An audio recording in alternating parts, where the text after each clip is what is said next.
a home safety outline, you're an advisor of sorts who will frequently get calls from homeowners describing different situations inside their home, after which you will need to go through a list of different possibilities like insects or mold and send them the right information to get rid of the problems. John here again. I got beef with you.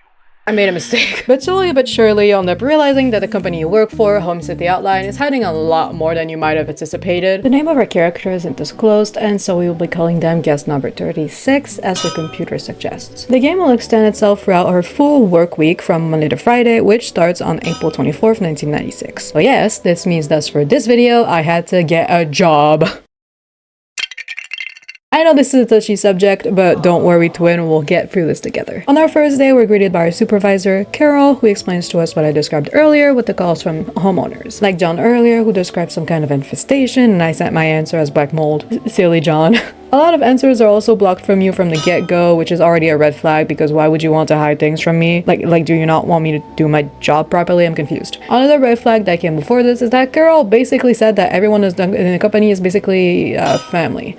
Guys, if your employer ever says this, do yourself a favor and put in your 2 weeks notice. So our first day stays relatively normal nonetheless. Early entries are your typical home issues like bed bugs, bees, mold, or even raccoons, aka me. So yes, this game is fully just a guessing game. The callers always give you some kind of information and lead you in the right direction, but rarely actually give you the answer. Though some are rather easy to guess, though. Oh my god, I think there's an avalanche outside! This is why you really need to be locked in for this game and make sure to read all the character descriptions you get to make sure you don't give them absolute dog water information, since as you progress, you have unlocked more entries each day as the corporation trusts you more, and some of them are potentially deadly. On Tuesday, this is where these entries come into play.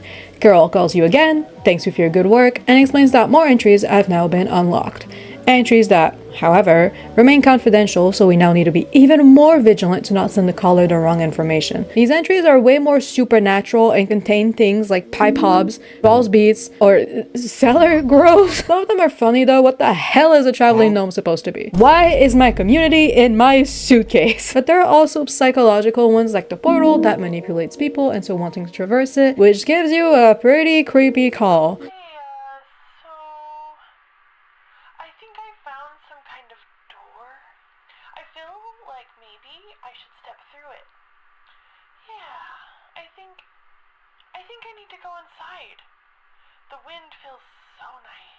But since these are confidential entries and information, it suggests that the larger public has absolutely no idea of the existence of these entities, and that's actually pretty scary, but also kind of unbelievable because you mean to tell me they don't see or notice their wood furniture bleeding? All of the entities are honestly really cool and well thought out, and the pictures that accompany them are also really cool, and some of them remind me of liminal spaces and other internet aesthetics, and honestly some others are giving we got the Among Us Happy Meal at 3 a.m, but we still appreciate them nonetheless. Be careful not to forget the real dangers of our world though. On Tuesday, before immediately launching the work app, I went ahead and checked my emails where a certain Mike started talking to me like he has some sort of Homestuck typing quirk. Like the nice little gesture I am, I'll translate for you guys. You don't know me, but I used to have your job. You are in danger. Quit today before it's too late. You don't know enough, it's not too late to quit freely. Trust me. Oh well. If you guys think you're seeing the twist coming, trust me, you aren't. There is no way anyone can even guess this. On Wednesday, he also sends another one. Hold on, let me squint to read this. They gave you access to more info, didn't they? I warned you. If you end up just like me, join me in this hole. They haven't found me yet, it's safe here. What? That thing? Bro, is this guy a rat? The days go by normally until Friday, where we're told that we'll need to come in during the weekend due to a staff shortage. Again, if your employer ever says this, here's the adequate reaction to have. And also, Mike has some bad news for us. I think he's cooked, guys. Going back all the way to Tuesday here, it's important for lore, trust me. From this day forward, every day you will get a prank call from this guy who on this day calls himself Wig Sidmond. And his color image seems to just be a very bad photo bash of a bunch of different facial traits from different people. Like I said, he calls every day with different scenarios and different identities, but the call that interests us though is the one on Saturday. The call starts off normally and actually pretty usual until something seems to break into his house, or at least the area he's staying in, and he completely loses the weird voice or persona he had going on, and he panics until something even weirder can be heard through the call. Hey, who are you? How did you get in? Hey, now easy there. Get away. Get away.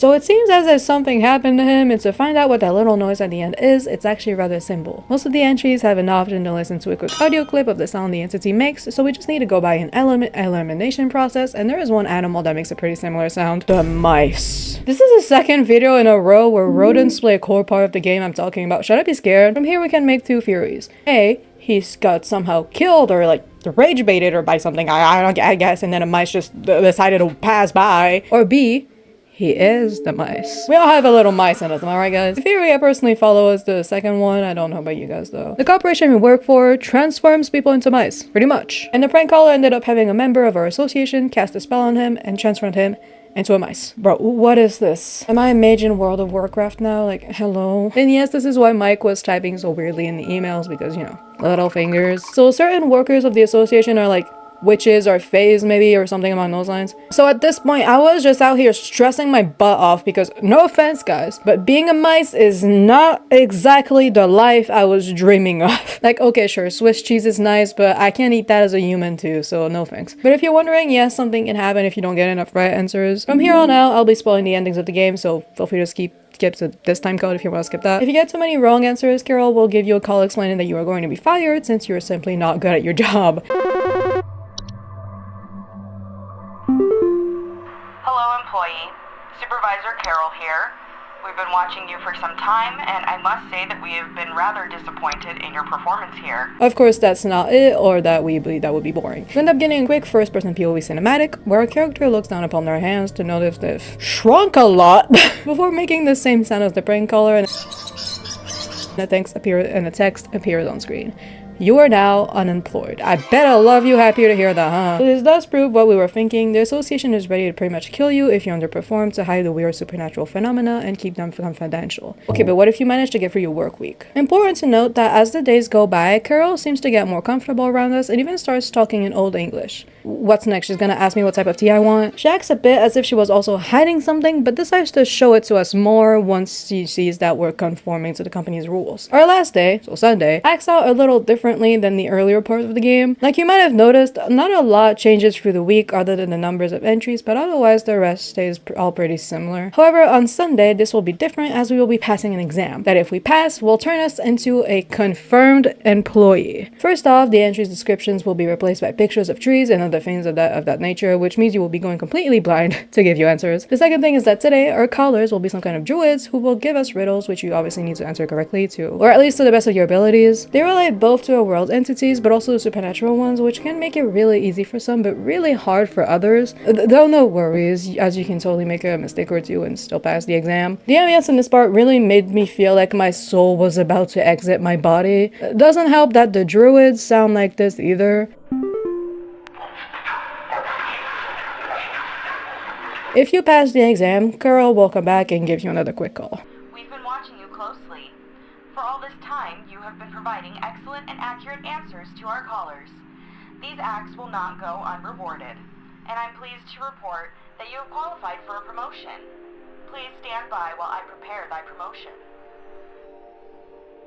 Promotion in progress. So yeah, as you can see, Carol completely changes and pretty much shows her true self. And the promotion in question starts a quick cinematic where we can see her in her true form, where she crowns us and then formally names us the new junior supervisor of the company. So we can clearly deduce that Home Safety Outline is a society directed, or at least partially directed, by supernatural beings like fays, who in turn hunt down other supernatural beings themselves, and for that purpose they use the colors to find them. And this is also where the whole turning people into mice comes from. Though if you're curious and would like to see more, there is a DLC named Seasonal Worker that takes place during the holidays, in which the concept stays the same, with holiday themed entities like elves, who here are beings who take advantage of the holiday period to pretend being forgotten friends or family members. They're mostly inoffensive. Their whole thing is that being around them too much weakens your immune system, so you can get sick more easily or more often, but otherwise they're just chill guys who really like to party. Again, I don't know how the hell they don't even realize all of these are around them, but like, maybe everyone needs glasses or something. Though there is one entity that will eventually be known by the public, and sadly, we aren't done with the rats. Trust me, I'm just as tired as you. There is now a Mouse King that's organizing a revolt. No, this is not a joke. Of course, it's SH wants this guy gone since he's able to communicate with other mice. It's actually possible that this is Mike, the guy that kept sending us emails earlier. I don't even know what he wants to do, but like, Hey Mike, whatever happens, not me, right twin? On Christmas Day, if you end up winning like me, I'm just better. Hudson, the guy who had been tracking the Mouse King this entire time, will let you know that they caught him and that his little colony pretty much left him to die. Gee, thanks guys! Another entry that makes his presence known will be the Twilight.